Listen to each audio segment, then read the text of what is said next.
Bonjour les amis, j'espère que vous allez bien. Alors, beaucoup se sont demandé comment se passe la traduction ou quels sont les documents qu'on est censé traduire lorsqu'on a gagné à la développerie. Est-ce qu'on est censé faire la traduction ou on n'est pas censé traduire les documents?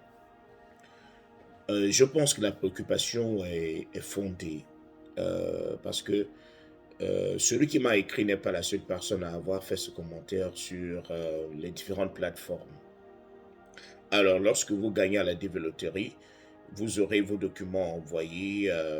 Premièrement, vous aurez votre DS 260 envoyé au KCC et vous aurez des documents que vous allez apporter à l'ambassade des États-Unis dans votre pays. Alors, est-ce qu'il faut traduire des documents ou il ne faut pas traduire? On va aller de manière simple. Euh, vous ne pouvez traduire vos documents que si vous vous retrouvez dans un pays qui ne parle pas la langue qui se retrouve dans vos documents. Je m'explique.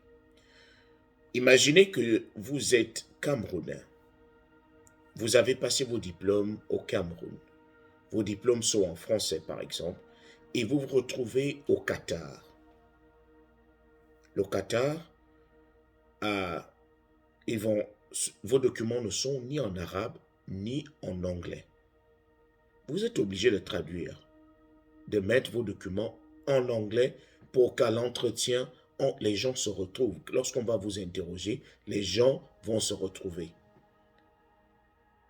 Alors, vous ne pouvez pas aller avec vos documents en français dans un pays où on ne parle même pas français. Imaginez que vous êtes Camerounais ou vous êtes Ivoirien, vos documents sont en français et vous vous retrouvez à Paris, au consulat des États-Unis. Vous n'avez pas besoin de traduire parce que la France parle déjà français et vos documents sont en français.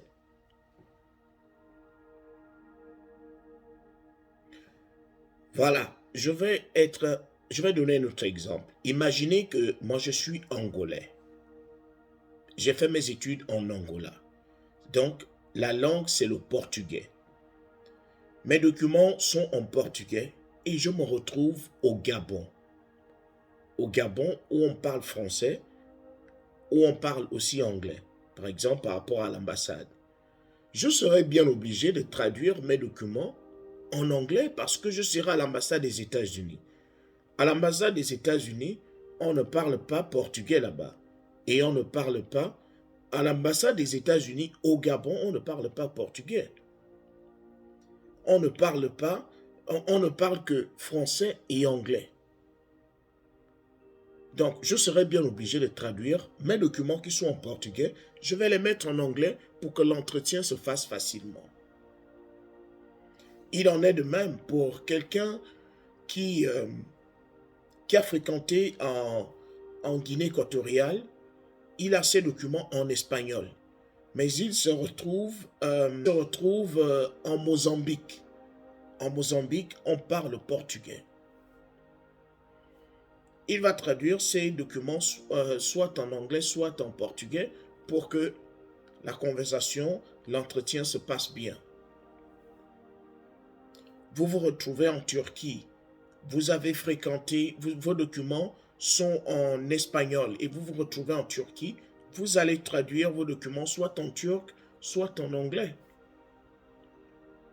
Donc, il n'y a que ces conditions-là. La traduction ne peut avoir lieu que si vous vous retrouvez dans un pays où on ne parle pas la langue qui se retrouve dans vos documents.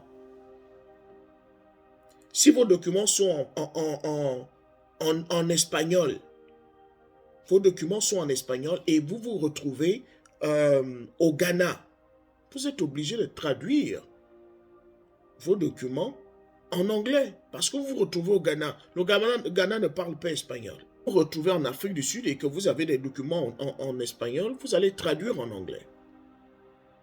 C'est comme ça.